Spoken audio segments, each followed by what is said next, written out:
Good evening. We bring you the latest in the world of sports. Hello, my name is Boom Gonzalez. We give you the conversations you want to hear from your favorite icons and athletes. I'm Diego Dario. Watch the game live and our past episodes on demand on the Pilipinas Live app for just 99 pesos a month. Available for download on Google Play or the App Store. All right, buckle up, sports fans. Let's get in the game.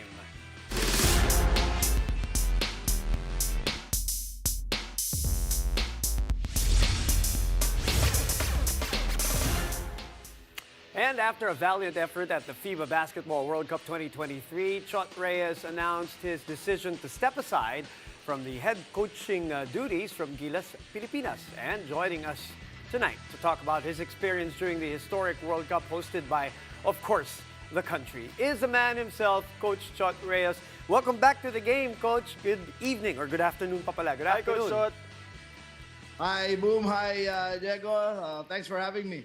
Coach, let me start off by asking, there is a rumor that you're joining my good friends Tony, Slick Rick, Gino, and Sam YG. Boys Night Out. Totoo ba yan? Gusto ko lang malaman. Ano ba? Unahin ko lang yun, ha? Just to get away with it. Yeah, man. Yeah, There you go. There you go. Abangan nyo lang. Our good friends. I have to tune into that, I think, for sure. Okay, maraming salamat for indulging me, Coach. Okay, Coach, let's begin. Just this afternoon, fresh off the press, of course, the announcement of the SBP regarding the Asian Games, and of course, Coach Tim Cone. He said something like he consulted you, or you talked, you had a phone call when he was chosen to be the coach. Can you tell us about that conversation, and what did you tell Coach Tim Cone? Yeah, well, it's not the first time. Way before, several instances, I already was trying to convince him to be open to the idea of taking over from me. Several times when I was thinking of resigning or leaving the position, I had already spoken to him. Fortunately, this time, you know, he said yes. We talked again. He asked me about it. And I said, go, please. You're the best man for the job. That's why I'm very, very happy that he accepted, because that's really for the best of the program and for the team. Coach, talking about Coach Tim Cone, what was it like working with him, you know, in the World Cup historic event? We're hosting it as well. How is he, working together? Usually magkalaban di kayo in the PBA, Coach. A dream. It was a dream to work with Tim. You know, we do the normal coach, assistant coach thing. We bounce ideas off. We argue. We debate. The good thing with Tim, he's not afraid to tell me his ideas, to bring up his thoughts. He knows I have a very open mind about it. But he doesn't take offense as well when we do not take that direction that he is trying to put forward. But more than that, it's the little things, you know, just having a friend to talk to when things get really rough. The little things that Tim does that are just not even basketball related. You know, we're walking buddies. We have our regular morning walks together. We're golf buddies. Where we play golf together. So for us to be able to do that for the past year, finally, was, like I said, it was a dream. Well, I would pay good money to hear those debates, those basketball exchanges between you and Coach Tim. I mean, you both obviously coached at the highest level now, internationally, won championships in the PBA. Is there still any kind of advice that you would give Coach Tim Cone, knowing, especially in this situation, very short turnaround time and prep time? Just to be his own man. To coach the game according to the way he sees it, according to the way he wants to, according to his own philosophy. We share the very, very similar values. But of course, tactically, strategically, there will be differences. Right. And he has to go and coach according to his instinct and according to his own experience and according to his own gut. He has to coach according to his own way. Coach, let's talk about this whole World Cup experience for you guys and the team. Very historic. But I'm really, wondering, because usually in a team, Coach, we know this in a team that usually tayo lang yung may alam ano nangyayari in between us, among us during the practices, and we can have our own opinions on it. But when you talk about, your whole journey, Coach, went through adversity and finally won against China, Coach, how did you make sure to inspire the whole team? What did you tell the team to get that victory? Because it was a tough road for you guys. Well, I just reminded them that the last game, even if it was technically non-bearing, still meant a lot. It meant a lot, number one, to the millions of Filipino basketball fans who we just cannot thank enough. We just reminded them that this is more than just a game. This is really happiness, the inspiration. I tell them that our fellow Filipinos, they are inspired by Gilas because in Gilas, in our fight, they see their fight. Right. In our adversity, they see their adversity. In our resilience, they see their resilience. So I keep repeating that, and that was just the last reminder that I had. And so in the game, in the dugout, we just had 2 words in our board: dig deep. Dig deep. I told them, you're playing your 5th game in what, 7 or 8 days. I know you're tired. I know this has been very, very difficult. The competition has been very tough. But we asked them to dig deep because this is really what service is all about. This is what fighting for your country and playing for your country is all about. So we just reminded them that this is more than just a game. Right, and Goosebumps just listening to that. Yeah, and I like what Coach Tim Cone said also in the press conference this afternoon when he said he really saw the chemistry was developing already as obviously by the 4th and 5th game. Pride is also a word that is thrown in there in instances like this, Coach. And there was also a sense of pride, not only in the playing, but in the hosting of these games. And what are your takeaways and your observations having all these world-class talents in our country, world-class international media also, and even fans who flew into the Philippines just to watch the games all over? It was tremendously awe-inspiring, and it gives me a huge sense of pride because, and I am not exaggerating, I did not get one complaint, not one complaint from player or coach. And we're all in the same hotel. We are together for breakfast, lunch, dinner, in the elevators. Not one complaint. And we always get that when we play in other areas, in different places. So after a while, the coaches get together. We're complaining about this and that, the food, the facility, or the gym, or the locker, or the hotel. Dito, walang complaint, maski isa. Not one. And that, for me, gives me a very, truly a sense of pride in our hosting. Oh, that's great to hear, Coach, Yeah. because we have our own experiences as fans watching it, but as competitors and seeing Coach Chot and talking about their experience as well. But Coach Chot, I just want to pick your brain a little bit technical here, but you've experienced the World Cup from years back, and now you've seen the World Cup here in 2023 here in the Philippines. What have you seen with the game in terms of it evolving from 2014, 2015, now the 2023 Basketball World Cup here in the Philippines, Coach? Well, we know how the game is evolving, right? How it is slowly becoming more geared towards more 5-out, more quickness, more 3-point shooting, but still, you can still see the value of size and athleticism, athletic ability in different positions. So a lot has changed, but a lot has remained the same as well. But in terms of just the ability, the big change really is the development of the African countries. Because they have really grown by leaps and bounds. Asia, I think, is no slouch as well. I think the Asian teams have developed in this as well. But right now, if you're going to ask me what are the differences, well, it is the evolution that we're seeing worldwide in the NBA and in other places in the world. Right. More 5-out, more open basketball, less posting up, less dump it in the inside kind of system. It's really a lot of 3-point shooting, perimeter play, which is what we're seeing all throughout the world. Yeah, they say the next wave is coming from the African side of things, the next wave of international players. And hopefully after this World Cup here in the Philippines, Asia naman will get a lot of those eyeballs now going into the next competitions. Coach, when you look back at your career coaching Gilas, your biggest, we want to get your biggest highlights for you. What are you most proud of now that you have stepped aside? Highlight is pretty easy. It's tough to beat that 2013 victory over Korea that finally got us into the World Cup for the first time in like 4 decades, right? It's tough to beat that.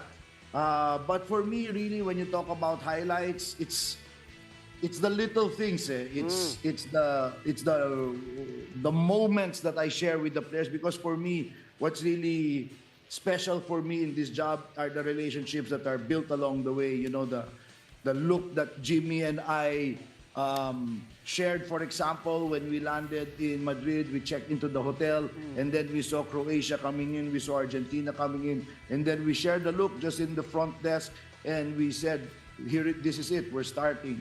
Kiefer Ravena grabbing the game ball, giving it to me at the end of the last game versus China, for example. But the real highlights are really how the players have evolved and developed from our time together. Jimmy finding himself now coaching in the NBA, LA, beating cancer. Gabe Norwood coming in and talking to the team last week and making a good living for himself. And all of those things, those are the more precious highlights for me when I think back and I look at the time, because for me, that's really what fulfills me, those things. And the second thing are when people that we don't know just come up to us and say how much the team's game has meant to them. We had this waiter in Madrid in 2014 after the tournament was over. We had dinner. He said, "We want to thank you, Coach, because nag-iba yung paningin ng boss ko sa amin. Now he looks at us differently because he says, I saw how your team plays and now I know how hard you work." And so yung mga ganong pasasalamat, last night I got a message on LinkedIn from this lady. She's a virtual assistant. We were in this international coaching workshop that was 2 in the morning, and she was very nervous because she was going to deliver a script, or read a script, and in English, and she's Filipina, until she heard people when they asked, "Okay, we want to know in the audience, where are you from?" And she heard me shout, "Philippines!" And sabi niya, it gave her so much confidence and pride and to know that there was a fellow Filipino there and that inspiration. So yung mga ganon, mas importante sa akin yun over all the things that happened on the court. You know, those are all well documented, but the things that happened behind the scenes, how well the lives of our players have developed since then, and then as well the other people whose lives we have touched. I think that's very important. So I really, really appreciate all the messages that I'm getting from the people today, until today, about how much they appreciate our efforts and our time indeed. So for me, that's the real highlight. Maraming More than salamat. just Maraming salamat, basketball. Coach. Yeah. Hey, Coach, thank you so much for the time. I really appreciate you, and congrats to everything that you've done. And for enjoy the Philippine break. basketball. Enjoy the break. Coach. Yeah. Thank you. And after the break, we'll move over to the final stages of the 2023 FIBA Basketball World Cup. Stay tuned. You're watching The Game.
back. You're still watching the game. We always say that every game counts in the FIBA Basketball World Cup, but September 8th will be D-Day for the 4 best basketball teams in the world. Now, joining us to break down the semifinals matches are basketball analysts Coach Mark Molina and Tyler Teo. Tea Guys, time! welcome to the game. All right, let's break this down piece by piece. Last 4 teams in the FIBA World Cup. Let's talk about Canada versus Serbia. Ty, let's talk about your key matchups because all the stars are out here at this point of the FIBA World Cup. Well, for me, it's going to be Bogdan versus Brooks and Dort. They're going to be matching up with each other. And if you watched the previous game of Canada, they put Brooks and Dort on Luka the entire game. Full court press, even if Luka didn't have the ball. Right. Bumping him, being annoying to him, being a pest. So I feel like they're going to do the same thing to Bogdan. And it's going to be crucial to see what Serbia does to counter the physicality. Usually, we would see in the early stages, Luka trying to get the switch right away, Right. but they were still ending up with either him or blitzing Luka last night. You have a different matchup that you want to see or that you think you'll see here, Coach Mark. I'm looking at the offensive end here, so it's Bogdan, Right, obviously. because he's the main guy offensively, and SGA. He was just fantastic yesterday, because we always talk about systems, the Serbian system, a lot of outside shooters. Coach Chot mentioned 5 out and all, but I think when it comes to playoff games, Final Four, championship games, Knockout games. knockout games, you go to the last 4 or 5 minutes. If it's a close game, it depends on the superstars. Who's gonna play better? Who's gonna score more? And when it comes to these 2 teams, it's gonna be Bogdanovic in the end game for Serbia and SGA in the end game for Canada.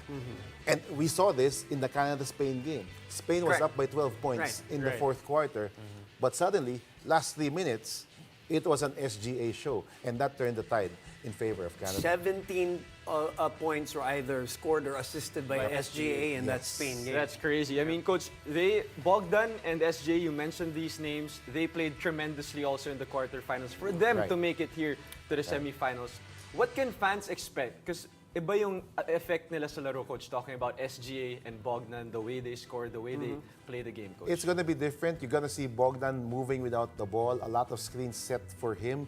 He does that a lot, especially in that impressive win they had against Lithuania. Yeah. They were having Bogdan off screens. He's an excellent movement. He moves without the ball, terrific. Magaling mag-backdoor cut ito si Bogdan. So it's not necessarily just taking the threes because he can counter with a lot of moves, but he's not the same one-on-one player as SGA is because SGA is like Luka. Right, You can exactly. give him the ball, Yep. let him create, and just give him the proper spacing. And Canada, they love to play with 5 guards. They did it against yesterday against Slovenia. No bigs in the lineup. Everybody spread out, and they're very dangerous when they do that because they have a lethal weapon like Shea. And Shea has his own timing. You can't speed definitely. him up. He Absolutely. plays at his own speed. Ty, when it comes to X factors, though, they're the main factors. What is your X factor for this matchup? And let's start with Serbia.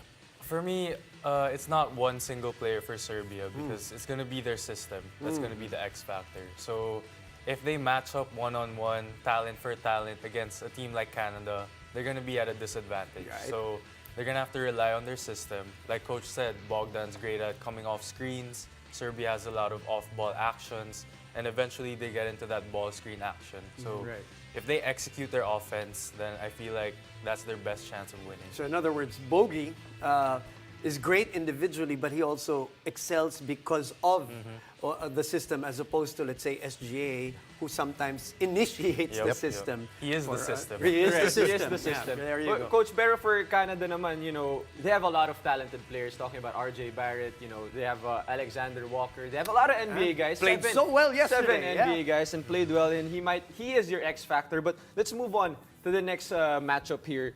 In the last 4 teams of this World Cup, USA versus Germany. The talent also is overflowing in this matchup, Coach. What can we expect of matchups that you're seeing here in this matchup in this ball game? I mean, similar to my choices in in the first game. I'm going to go to the best players of these two teams and offensively. And you're talking about Anthony Edwards and Franz Wagner, on the offense. Finally played, yeah. I thought they would have lost that game if Wagner Not did for not sure. play yesterday. He's terrific. Yeah. He's such a talent. He's going to be an all-star soon in the NBA. I thought Germany went a little bit too much for Schroeder Yeah. yesterday, and they almost paid for it. Yeah. They're At the lucky end. they were able to escape that win. But I was covering the game. I was Right. like, why don't they give the ball to One France? shot away. Yeah. Yep. Because he was playing so well. But I think they're going to learn their lesson. If Schroeder has another off game, Yeah. he's going to be the one initiating the offense in the end game for Germany. And then on the other end, you're going to expect Anthony Edwards to be the key guy there for the U.S. team.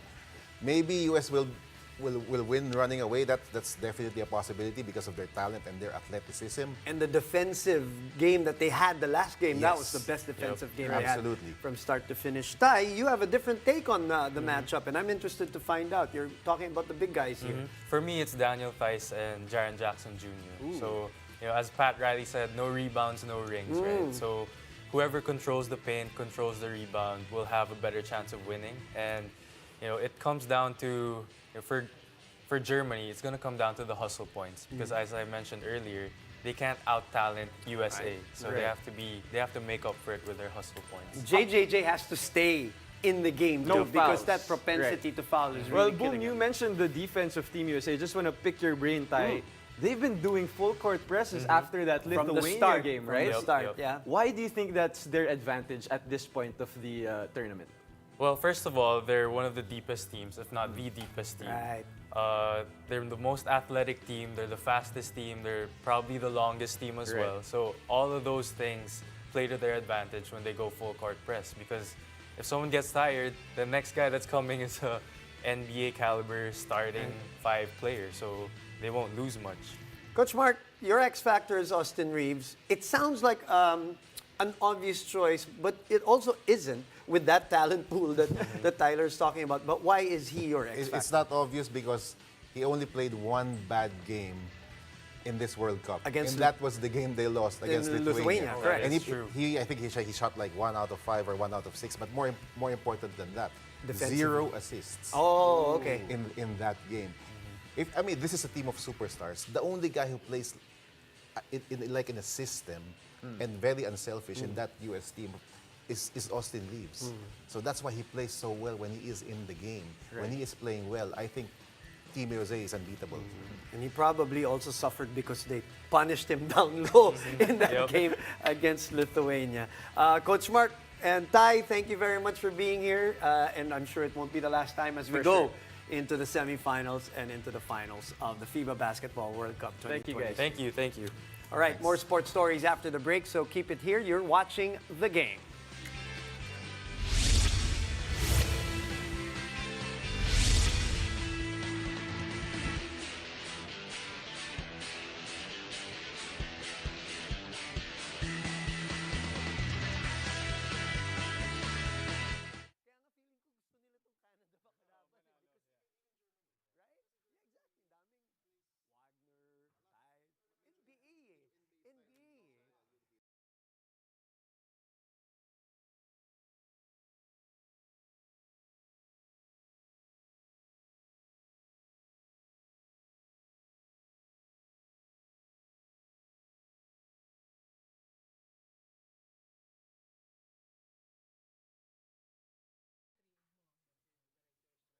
Thank you, Coach. Thank you, Tay. Di ba, kahit ikaw, kunwari, kung kasanay ka kalaban, kahit na malakas sila, pero sanay ka. Your confidence level, or let's say even like comfort level is a bit different as opposed to that Lithuanians and these other teams. Italy was just an inferior team ba talaga. But yung mga Lithuania, Serbia. Oo, pare.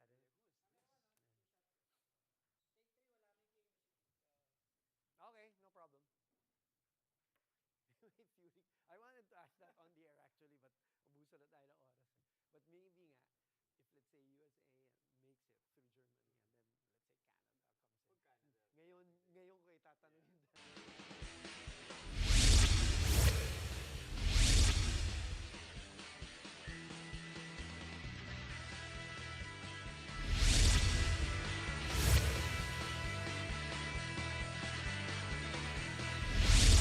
Welcome back. The PBA's winningest coach, Tim Cohn, will take over head coaching duties for Gilas Pilipinas in the upcoming Asian Games. The 25-time PBA champion coach returns at the helm of the national team 25 years after he led the Centennial team to a bronze medal at the 1998 Asian Games. This year's Asian Games will take place in Hangzhou, China, and will kick off on September 23. Tim was there. World Cup, training up to it and everything. Of course, sabi nga ni Tim, might not be the same players, but he's been there and he's a winningest coach of the PBA. So I mean, you know, there's no doubt. When Coach Al and the other Coach Al came in and spoke to me, it was you know, we needed someone right now. So basically, I've done it, and you know, I talked to Chot. And, you know, he gave me his blessing. I was the one I was most embarrassed for because I didn't want to follow Chot. But he gave me his blessing. He told me that he felt I was the best guy for the job, so that's given me confidence to step up. I feel like there's a chance that we can succeed, despite the fact that we're only 2 weeks away. And that's it for tonight. Thank you for joining us. I'm Diego Dario. Catch us weeknights here on One News and on the Pilipinas Live app, where you can watch us live and our past episodes on demand for just 99 pesos a month, available for download on Google Play or the App Store. I'm Moom Gonzalez, and this has been The Game.